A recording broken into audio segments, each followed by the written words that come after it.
Ξανοίξτε 17 χρονό παιδί πως το ποδόκανε. Ξανοίξτε να δείτε τα χάλια τους.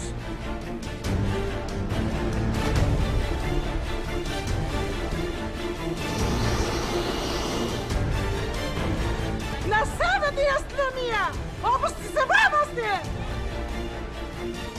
Ξανοίξτε 17 χρονό παιδί πως το ποδόκανε.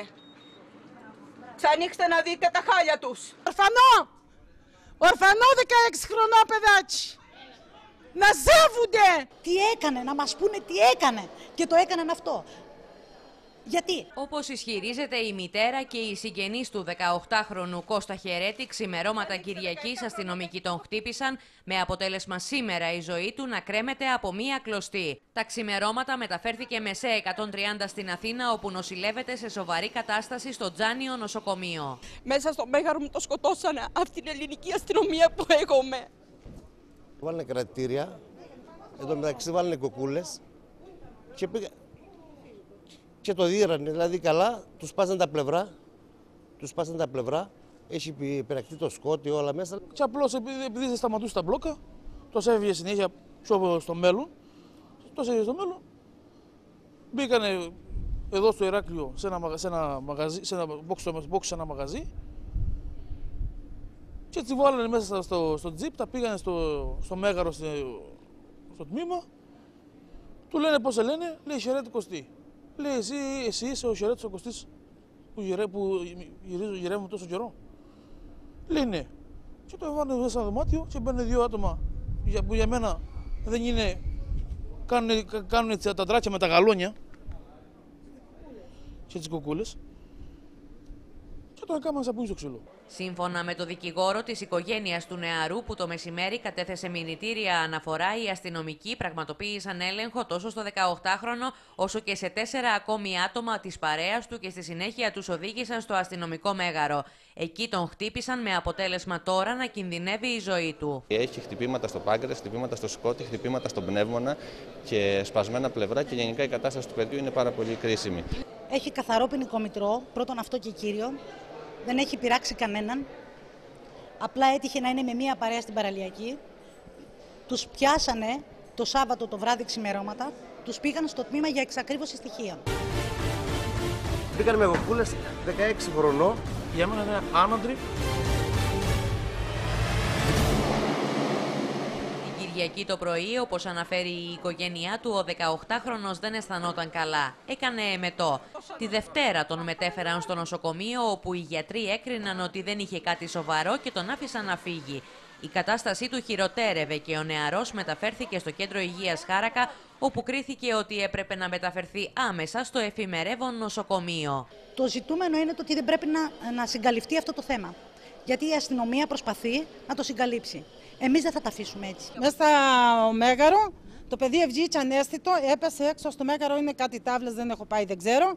Έπεσε ανέστητο το παιδί. Όταν συνήλθε, βγάλαν τα άλλα παιδιά έξω και του λένε συνήλθες, λέει ναι, λέει τώρα φύγετε. Από την πλευρά της αστυνομικής διεύθυνσης, πληροφορίες αναφέρουν ότι όντως τα ξημερώματα της Κυριακής προσήχθησαν 5 άτομα, ανάμεσά τους και ο Κώστας Χερέτης. Τα 4 κρατήθηκαν για περίπου 1 ώρα στην ασφάλεια στο γραφείο του Αξιωματικού Υπηρεσίας για εξακρίβωση στοιχείων. Όταν η διαδικασία τελείωσε, αποχώρησαν, χωρίς να μπουν στα κρατητήρια. Μόνο ένα άτομο της παρέας κρατήθηκε, καθώς στο όχημά του βρέθηκε ένα μαχαίρι. Σήμερα που ενημερωθήκαμε για αυτή τη σοβαρή καταγγελία, ήδη έχουμε κινηθεί για τη διερεύνησή της. Πρέπει να διερευνηθεί σε βάθος αυτό το περιστατικό. Κάθε πτυχή της υπόθεσης θα εξεταστεί λεπτομερώς. Για όσα καταγγέλλονται, να είστε σίγουροι ότι θα ρηχθεί άπλετο φως, ώστε να αποκαλυφθεί η αλήθεια. Εφόσον έχει συμβεί οτιδήποτε και προκύψουν ευθύνες για αστυνομικούς, αυτές να είστε σίγουροι ότι θα καταλογιστούν στους υπαιτίους χωρίς καμία επίοικια. Θα είμαστε αμήλικτοι εφόσον υπάρξουν τέτοιες παράνομες πράξεις σε βάρος πολίτη. Κυρίες και κύριοι, μαζί μας είναι ο κύριος Φανούρης Φραγκιαδάκης, φίλος του Κώστα. Ήταν μαζί εκείνο το επίμαχο βράδυ. Η κυρία Ελένη Χερέτη, συγγενής του Κώστα, και ο συνάδελφος του Γιώργος Σαχίνης. Φανούρη, με συγχωρείτε, κύριε Φραγκιαδάκη, να σας ομιλώ έτσι. Ήσασταν μαζί, λοιπόν. Σας χτύπησαν και εσάς οι αστυνομικοί? Ναι. Με χτυπήσανε. Πού σας χτύπησαν, στο κρατητήριο ή στο γραφείο του αξιωματικού υπηρεσίας? Και στο αμάξι μας χτυπήσανε, όταν μας πιάσανε στο μαγαζί απόξω, και στο γραφείο μέσα. Και μας φωνάζαν κιόλας και μας απειλούσαν κιά. Γιατί σας χτύπησαν? Δεν γνωρίζω. Ναι, κύριε Φραγκεδάκη, σας σταμάτησαν για κάποιον έλεγχο. Σταματημένοι ήμασταν εμείς στα μάξι μέσα, καθόμασταν. Περιγράψτε μας πώς έγινε. Καθόμασταν στα μάξι μέσα και λένε του οδηγού πώς λέγησε και λέει το όνομά του και του τα κάναν το ξύλο επί τόπου. Ο οδηγός ήταν ο Κώστας? Ο οδηγός ήταν ένας άλλος. Μάλιστα. Το ίδιο του συνοδηγού. Κύριε Φραγκεδάκη, μήπως επιχειρήσατε να αντισταθείτε στην έρευνα? Όχι, πού θα αντισταθείς? Μήπως επιχειρήσατε να φύγετε από μπλόκο? Πού να αντισταθείς και χάμε που αντίσταστα αλλά το σε κάμε με τόσο να κακά που μας εφερόντανε. Ναι, κύριε Φραγκεδάκη, εγώ προσπαθώ να καταλάβω γιατί σας χτύπησαν. Δηλαδή, είσαστε σταματημένοι, λέτε, έρχονται οι αστυνομικοί και σας χτυπούν απευθείας, κατευθείαν. Κατευθείαν, μόλις τους είπαν τα ονόματα. Δεν γνωρίζω. Ήμουν πίσω από το μάξι και ανοίγει και με πετάχαμε και μας χτυπούσαν πάει τις καφάδες και μας έκανε και ξανά με χάμε. Μήπως σας είχαν κάνει κάποιο σήμα να σταματήσετε πριν από λίγο, δεν το είχατε αντιληφθεί ενδεχόμενα, σας ακολούθησαν? Όχι, όχι. Φανούρη, πόσα άτομα ήτανε? Ήταν τα ΤΑΕ και Κυρία Χερέτη, θα σου δώσω το λόγο. Ναι. Θα σου δώσω το λόγο. Κύριε Φραγκεδάκη, σας πήραν λοιπόν, αφού σας χτύπησαν εκεί, σας πήγαν στη Γενική Αστυνομική Διεύθυνση. Γιώργο, μου επιτρέπεις? Ναι. Γιώργο, πριν πας εκεί, ναι, να ρωτήσουμε καταρχήν τον κύριο Φραγκεδάκη. Πόσοι ήσασταν μέσα στο αυτοκίνητο? 4 άτομα. 4 άτομα. Σας πλησιάζουν ποιοι? ΤΑΕ, κάποιοι άλλοι? Οι κουκουλοφόροι. Όχι ΤΑΕ δηλαδή. Όχι, τα ΤΑΕ δεν μας λέγανε πράγμα. Μάλιστα. Ζητάνε από τον οδηγό να ανοίξει το τζάμι του. Και ΤΑΕ μαζί δηλαδή. Πάει να ανοίξει το τζάμι και ανοίγει την πόρτα, του λένε πώς λέγεσαι και λέει το κοπέκι το όνομά του. Ναι. Και του τα κάνανε τα χαστούκια επιτόπιοι στα κοπανίδια, το ρίξανε χάμε. Μόλις άκουσαν το όνομά του. Ναι. Χωρίς κανένα άλλο λόγο να του πούνε? Χωρίς κανένα λόγο. Χωρίς. Συνεχεία στο συνοδηγό. Πάνε στο συνοδηγού, το ίδιο και αυτού. Οι ίδιοι πάλι με τις κουκούλες, οι αστυνομικές. Ναι. Μάλιστα. Ναι. Μάλιστα. Και συνέχεια βγάζουν και εσάς έξω. Και μετά και εμάς που ήμασταν από πίσω. Εσάς σας χτύπησαν? Μας χτυπήσανε. Ήτανε και ο κύριος Χερέτης μαζί σας? Ο Χερέτης πίσω. μαζί μας, ναι. Μάλιστα. Μετά σας βάζουν στα τζιπ, έτσι? Μας εβάλουν στα τζιπ με τις χειροπέδες. Σας είπαν για ποιο λόγο σας συλλαμβάνουν? Το σε λέγαμε και δεν μας λέγανε. Το σε λέγαμε γιατί μας το κάνετε τον λέει μη μιλάτε, θα δείτε. Και είδατε, όταν σας πήγαν στην αστυνομική διεύθυνση, ναι, καταλάβατε? Μας πήγανε στην αστυνομική διεύθυνση και καθόμασταν στη σειρά και 3 και βάλανε ένα μέσα στο τσεγίτσια στα κρατητήρια. Έναν από τους 5. Ένας στη σειρά έμπαινε. Ένας, τον εδέρνανε. Κύριε Φραγκεδάκη, ποιοι σας μετέφεραν? 2 λεπτά, Γιώργο, 2 λεπτά. Τα ΤΑΕ. Σας πλησιάζουν. Τα ΤΑΕ. Σας πλησιάζουν κάποιοι αστυνομικοί, όπως λέτε εσείς, που καταλάβατε, με κουκούλες. Σας βγάζουν από το αυτοκίνητο και σας χτυπάνε. Οι ίδιοι σας φοράνε τις χειροπέδες? Δεν είχαμε, τι μας έβαλαν και ξανά με χάμε. Για μια ώρα όταν σας βάζουν στα τζιπ, είναι οι ίδιοι με τις κουκούλες? Μα δεν κατέχω, αφού μας ξανά με χάμε. Όχι, άλλο λέω, κύριε Φραγκεδάκη. Μες στο τζιπ. Όχι, μέσα στο τζιπ ήταν τα ΤΑΕ. Ωραία, ρωτήσατε τα ΤΑΕ γιατί σας έχουν συλλάβει? Για ποιο λόγο το να λέμε μας εβάνετε μέσα, λέει. Δεν ξέρουμε, θα δείτε. Δεν ξέρουμε τίποτα εμείς. Ναι, καταλάβατε, αυτό λέω, σας είπαν ποτέ όταν σας πήγαν στην αστυνομική διεύθυνση γιατί σας συνέλαβαν? Δεν μας είπανε. Έγινε εξακρίβωση στοιχείων? Ναι, για εξακρίβωση στοιχείων μας πήγανε. Σας πήγαν στα κρατητήρια ή σας κρατήσαν στο γραφείο του αξιωματικού υπηρεσίας? Στο γραφείο κάτσαμε 1/4 και μετά μας έβαλαν στα κρατητήρια μέσα. Αυτό γιατί από την αστυνομία διαρρέει ότι δεν πήγατε ποτέ στα κρατητήρια. Όχι, να το λένε ψάχνω. Μπήκατε λοιπόν στα κρατητήρια. Αυτό καταθέτω. Γύρω στις 2 ώρες κάτσαμε μέσα. Σας χτύπησαν στα κρατητήρια μέσα? Στα κρατητήρια μέσα όχι. Ο άλλος ήταν σε κόμμα μέσα στα κρατητήρια. Έκανε ασπασμούς, έτσι έκανε. Δηλαδή τα χτυπήματα που έχει ο Κώστας είναι εκείνα τα οποία υπέστη κατά τον ξυλοδαρμό εκεί στο δρόμο πάνω? Όχι, αυτοί καθόμασταν στη σειρά. Τα 3 άτομα και οι 2 πέρα-πέρα. Ναι. Γιώργο, μου επιτρέπεις, επειδή εγώ καταλαβαίνω τη φόρτιση του κυρίου Φραγκεδάκη. Σας πήγαν στο αστυνομικό μέγαρο. Σωστά. Ναι. Σας ανέβασαν σε όροφο? Ναι, από πάνω στην Άρα στην ασφάλεια σας πήγαν. Ασφάλεια. Σας αφήσαν στο διάδρομο, έξω από γραφείο ή μέσα σε γραφείο? Δεμένοι σε μια καρέκλα όξω στο διάδρομο. Και μπαίνει ένας μέσα Ωραία. σε ένα γραφείο. Μπήκε πρώτος ποιος? Ο Χερέτης. Ο Παθών, ο τραυματίας. Ναι. Μάλιστα. Μπαίνει μέσα. Ακούσατε τίποτα? Ακούγατε? Δεν ακούσαμε. Κοπανίδια. Όχι, μισό λεπτό. Όταν μπήκε, έκλεισαν την πόρτα. Ναι, του λένε του κοπελιού. Με κουκούλες. Κουκούλες, ναι, του λένε. Με κουκούλες. Με κουκούλες, ναι. Μέσα στο γραφείο του αξιωματικού υπηρεσίας. Ναι. Με κουκούλες. Ναι. Μάλιστα. Λοιπόν, τι γίνεται, τι καταλαβαίνετε από εκεί πέρα αφού κλείνει η πόρτα. Και αδρικούσαμε και του λένε: Μας έχει φύγει από μπλοκ καμιά φορά. Πέμα στην αγήθεια. Και στο λόγο μου δεν σου κάνουμε πράγμα. Και λέει: Σας έχω φύγει μια φορά. Λέει: Γιάντα. Λέει: Επειδή δεν είχα σφάγια. Και σε κάμε, λέει, και δεν θα ξαναφύγει. Και αδρικούσαμε κοπανίδια 5 λεπτά. Και βγαίνει όξο τελειωμένο στο ξύλο. Και τον δεμένο με τις χειροπέδες από πίσω. Και του λέει: Δεν μπορώ να αναπνέω. Και του λέει: Δεν μπορώ να αναπνέω, δεν κάνουμε παέ. Και του λέει: Μπάσες να σε ξαναβάλω στο δωμάτιο μέσα. Και αυτό τη παρακάγια τον εφήσουνε. Με κουκουλά.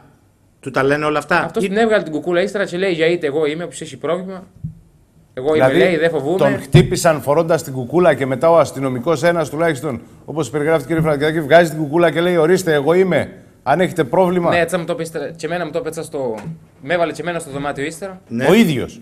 Ο ίδιος. Σας χτύπησε και εσάς. Μου λέει: Εσένα, λέει, δεν θα σε δείρω, λέει, θα στη χαρίσω. Αλλά μου κάτσε 2-3 χαστούτσε, 4. Μάλιστα. Κυρία Χερέτη. Τι να πω. Το παιδί καταρχάς πώς είναι, είστε συγγενείς, μιλάτε? Ναι, είναι ανιψιός μου. Ναι, πώς είναι, έχετε μιλήσει? Βεβαίως, έχω μιλήσει, μιλάω συνεχώς με την ξαδέρφη μου πάνω στο τζάνιο. Αύριο θα βγουν τα αποτελέσματα της μαγνητικής. Να δούμε αν τελικά θα ζήσει ή θα πεθάνει. Έτσι ακριβώς τα λέω, μα. Δυστυχώς, δεν υπάρχει, ο πατέρας δεν είναι ζωή. Για να μπορέσει... γιατί θα τρέχει από την πρώτη στιγμή. Το παιδί μου που το χτύπησαν, ο Φανούρης τους άφησαν να φύγουν με τα πόδια. Τώρα που ερχόμασταν εδώ στο Crete TV μου έλεγε ο Φανούρης... Αφήστε μας τα πει ο Φανούρης. Ναι, με τα πόδια που φτάσανε. Τους άφησαν δηλαδή να φύγουν αβοήθητους τελείως. Εμείς σήμερα το πρωί πήγαμε στην εισαγγελία. Ναι. Κάναμε μήνυση, εγώ και ένας γαμπρός της οικογένειας που έχει παντρευτεί την αδερφή του Κώστα. Και κάναμε και αίτηση για να πάρουμε και τις ιατρικές γνωματεύσεις από το Παγνί. Κύριε Φραγκιαδάκη, ναι. Εγώ θέλω να επιστρέψω σε εσάς. Γιατί είστε ένας από τους 4 συλληφθέντες. Θα πάμε μετά στην κυρία Χερέτη. Και θέλω να επιμείνω λίγο. Θα το ξαναεπαναλάβω. Με συγχωρείτε.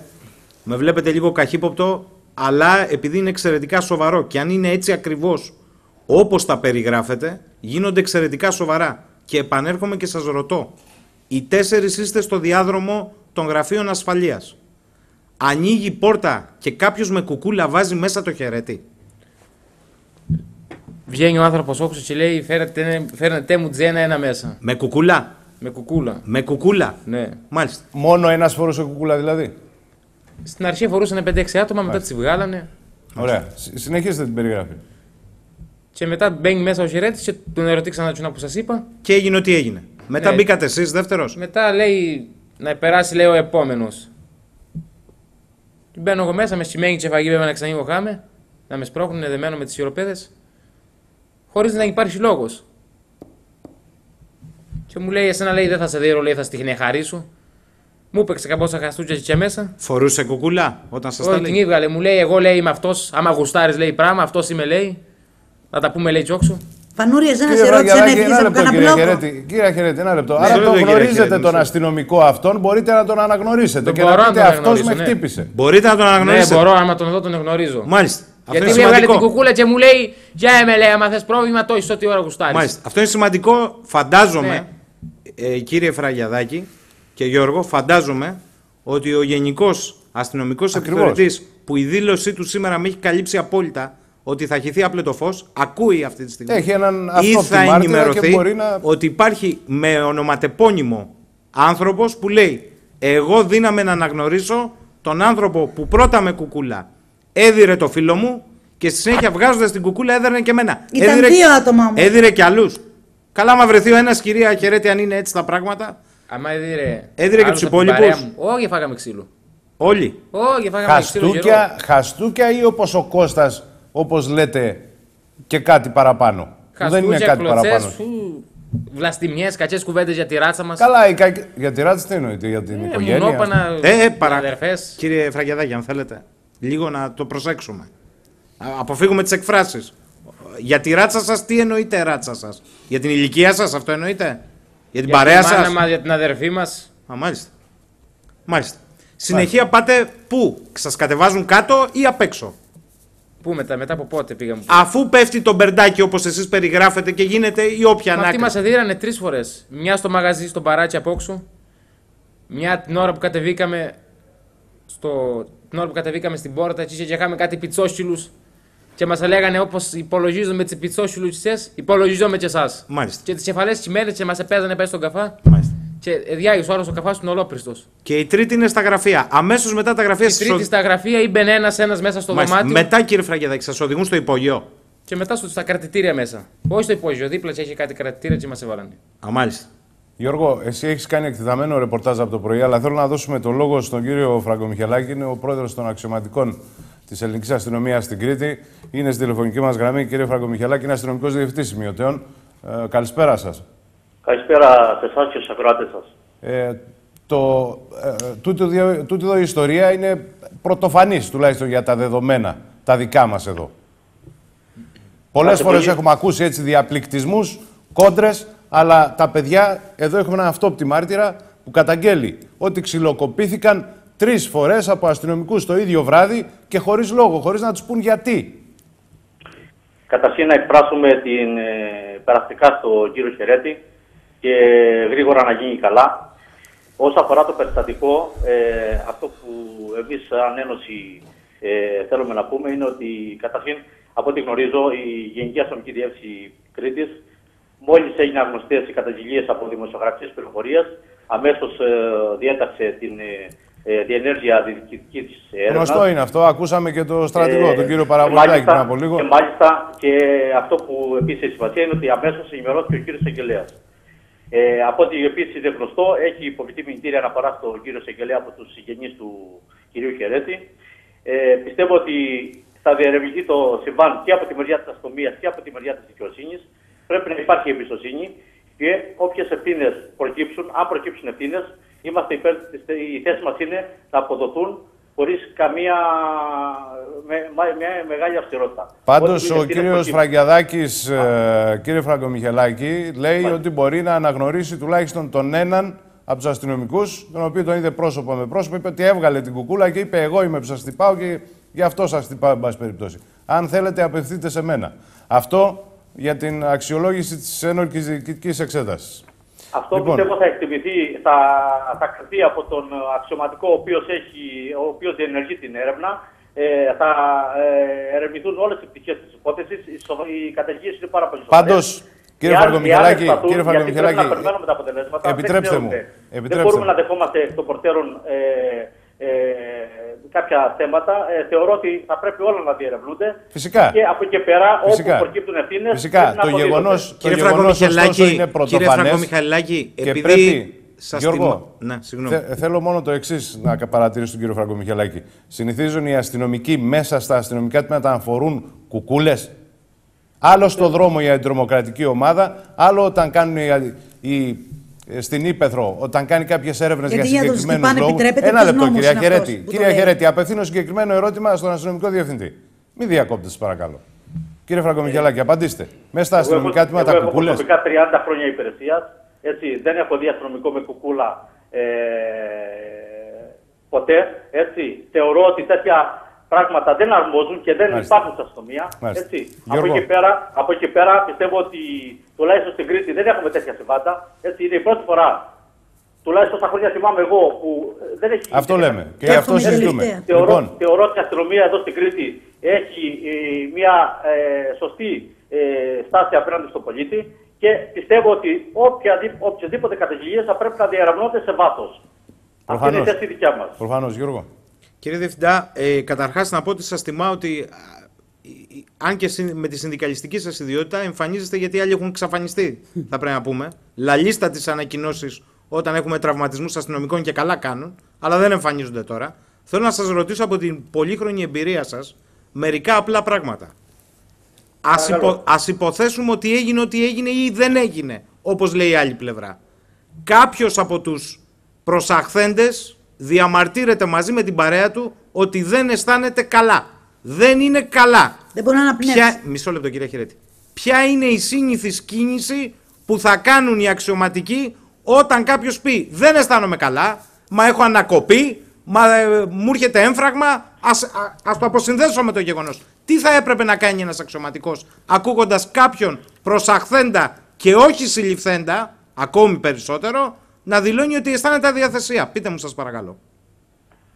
Ακούστε, πρέπει να σας πω κάτι. Επειδή το θέμα είναι σε διερεύνηση, δεν θέλω να πούμε... Όχι, δεν μιλάω για το περιστατικό. Δεν θέλω να πούμε... Είναι σαφές το ερώτημα, κύριε Διευθυντά. Το ερώτημα είναι σαφές. Αυτή τη στιγμή είναι πολύ... Ένας πολίτης έχει προσαχθεί για εξηγήσεις. Δεν μπορώ να απαντάω σε υποθετικά ερωτήματα. Μα άλλο σας ρώτησα, μπορείτε να μου το διευκρινίσετε. Είναι ο μάρτυρας, είναι υπόθεση αυτό. Δεν είναι υποθετικό. Κύριε Διευθυντά, εγώ αύριο, καταρχάς έχει δίκιο η κυρία Χερέτη, ο άνθρωπος έρχεται με το ονοματεπώνυμό του. Επειδή η αστυνομία ζητάει πολλές φορές ονοματεπώνυμα. Και χωρίς κουκούλα, με ονοματεπώνυμο έρχεται. Λοιπόν, εγώ σας ρωτώ, αύριο το πρωί με φωνάζετε εσείς για εξηγήσεις στο αστυνομικό μέγαρο και μου λέτε ότι θέλω να εξακριβώσω τα στοιχεία σου. Εμένα. Και αισθάνομαι αδιαθεσία. Ποια κίνηση θα κάνετε εσείς, πείτε μου? Δεν ξέρω τι έγινε, δεν μπορώ να το πω. Εσείς τι θα κάνετε? Καταρχήν ξέρω ότι από ό,τι γνωρίζω ήταν μια παρέα ατόμων.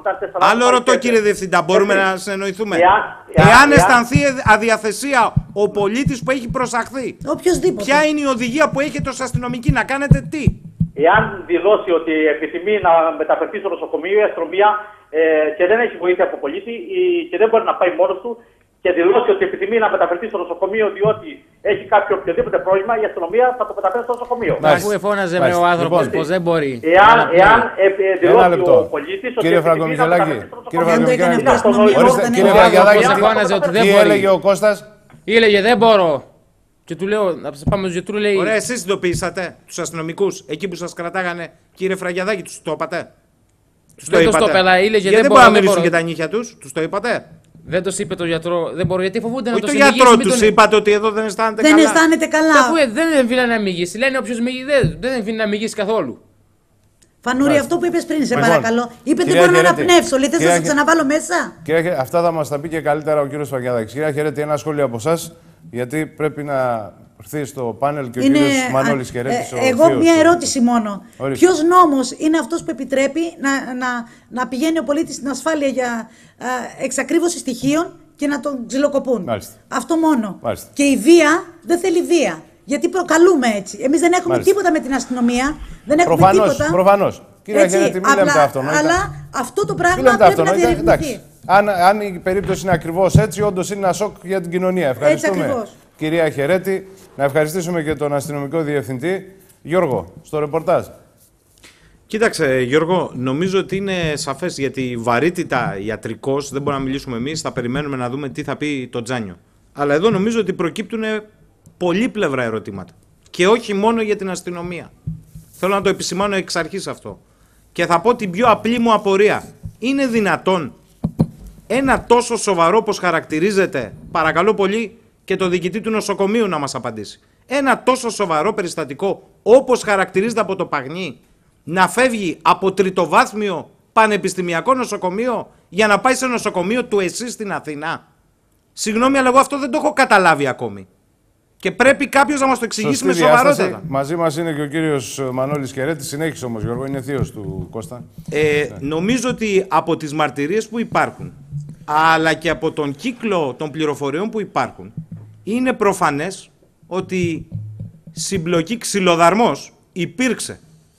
Και υπήρξε ξυλοδαρμός, εξαιτίας αυτού του λόγου έχουμε τον σοβαρότερο από τους 4 τραυματίε, έτσι. Το γιατί, τι προηγήθηκε, αν σταμάτησαν, δεν σταμάτησαν, ας το πει η αστυνομία, διότι η αστυνομία έχει βγάλει μια ανακοίνωση ότι κάνει εδέ σε βάθος, είπαμε, κάλυψε αυτό που είπε ο κύριος Παραβολητάκης, αλλά περιμέναμε τουλάχιστον στο δελτίο τύπου να περιγράψει το συμβάν της παραλιακής. Σωστό. Τους έκανε έλεγχο και τους προσήγαγε. Για ποιο λόγο? Αρνήθηκαν τον έλεγχο αυτό και που τους δεν προσήγαγε. Μπορεί να μας διαφωτίσει και ο κύριος Σπάσανε μπλόκο και τους προσήγαγε. Δεν υπάρχει καμία ανακοίνωση γι' αυτό. Ένα το κρατούμενο. Δεύτερο κρατούμενο. Είναι προφανές, αυτό λένε οι δικές μου πληροφορίες, ότι ο Κώστας Χερέτης έχει δεχτεί τουλάχιστον μία γονατιά στο θώρακα και τουλάχιστον 3 κλωτσιές στην κοιλιά. Εξού και το πρόβλημα του παγκρέατος. Εγώ για τα υπόλοιπα πλευρά και τέτοια δεν ξέρω και δεν βάζω το χέρι μου στο Ευαγγέλιο. Τι ξέρω όμως από εκεί και πέρα? Έφυγε την Κυριακή. Παραπονέθηκε στους συγγενείς και στους φίλους του. Τη Δευτέρα επισκέφτηκε το εφημερεύον Παγνή, του έγιναν κάποιες πρώτες εξετάσεις, δεν διαπιστώθηκε παρά τους πόνους στην κοιλιά κάτι σοβαρό. Έφυγε, επέστρεψε. Την Τρίτη το πρωί πήγε στο κέντρο υγείας Χάρακα, συνεχίζοντας να έχει πόνους και όλες τις παρενέργειες. Μεταφέρθηκε στο Βενιζέλιο. Στο Βενιζέλιο υπήρξαν υποψίες ότι κάτι συμβαίνει με το πάγκρεας. Τον έστειλαν στο Παγνή την Τετάρτη που εφημέρευε, στη Γενική Χειρουργική. Στο Παγνή, οι δικές μου πληροφορίες, και παρακαλώ πολύ ο διοικητής του νοσοκομείου οφείλει να το ερευνήσει, γιατί είναι δυσεξήγητο, να μην λέμε μόνο για το τι συνέβη μέσα στο αστυνομικό μέγαρο, είναι δυσεξήγητο πως φεύγει ένας ασθενής τόσο βαριά από τριτοβάθμιο, θα το επαναλάβω, αν είναι τόσο βαριά, περιφερειακό νοσοκομείο, αλλά πανεπιστημιακό, και πάει σε νοσοκομείο το ΕΣΥ, δεν έχω τίποτα εγώ με το ΕΣΥ, στο Τζάνιο. Σε πιο απλό νοσοκομείο, για να το καταλάβει ο κόσμος. Δεν έχει τις δυνατότητες που έχει το Παγνή. Ακριβώς. Ναι. Ο χειρουργός λοιπόν ζήτησε κάποιες εξετάσεις. Και ό του θαύματος, η εξέταση για το πάγκρεας δεν μπορούσε να γίνει, γιατί το εντεταλμένο προσωπικό έλειπε με άδεια. Μάλιστα. Κατόπιν τούτου ένας χειρουργός, ένας γιατρός, δεν ρισκάρει αν η ρήξη είναι σοβαρή στο πάγκρεας, ειδοποίησε την Αθήνα και τον μεταφέρα στην Αθήνα, όπου υπάρχει το αντίστοιχο μηχάνημα και περιμένουμε αύριο να δούμε αν είναι ολική η ρήξη. Όλοι ευχόμαστε το παιδί να είναι μια χαρά. Μάλιστα. Πολλά τα κενά λοιπόν, όπως προκύπτουν και από το ρεπορτάζ, πολλές τρύπες στην ιστορία. Κύριε Χερέτη. Καλησπέρα κύριε Παπαδάκη. Είστε θείος του Κώστα. Ναι, θείος του Κωστή είμαι. Τελευταίες πληροφορίες για την υγεία του. Για την υγεία του δεν πάει πολύ καλά. Αύριο θα ξέρουμε δηλαδή τα τελικά αποτελέσματα. Η ουσία είναι ότι να γίνει το παιδί καλά. Προφανώς. Και μετά ακολουθούν όλα τα υπόλοιπα. Αλλά αυτοί που το κάνουν αυτό το πράγμα, αυτοί δεν είναι άνθρωποι, αυτοί είναι τέρατα. Δηλαδή δεν μπορεί να τα εξηγήσει αλλιώς. Δηλαδή την Τρίτη κουβέντιασα με το Κωστάκη να πούμε, που ήταν στα Βετζέλια και που λέμε σκοτώσαν. Δηλαδή το κάνανε, δηλαδή αν ερχόστε εκεί πέρα. Ναι. Δηλαδή όποιος ξένοι ανθρώποι. Τι σας είπε ο Κώστας. Αυτό η φεμιά και λιποθύμησε. Αυτό πρέπει να λιποθύμησε και είχε λιποθυμίσει το παιδί και του κολούσαν κάτω.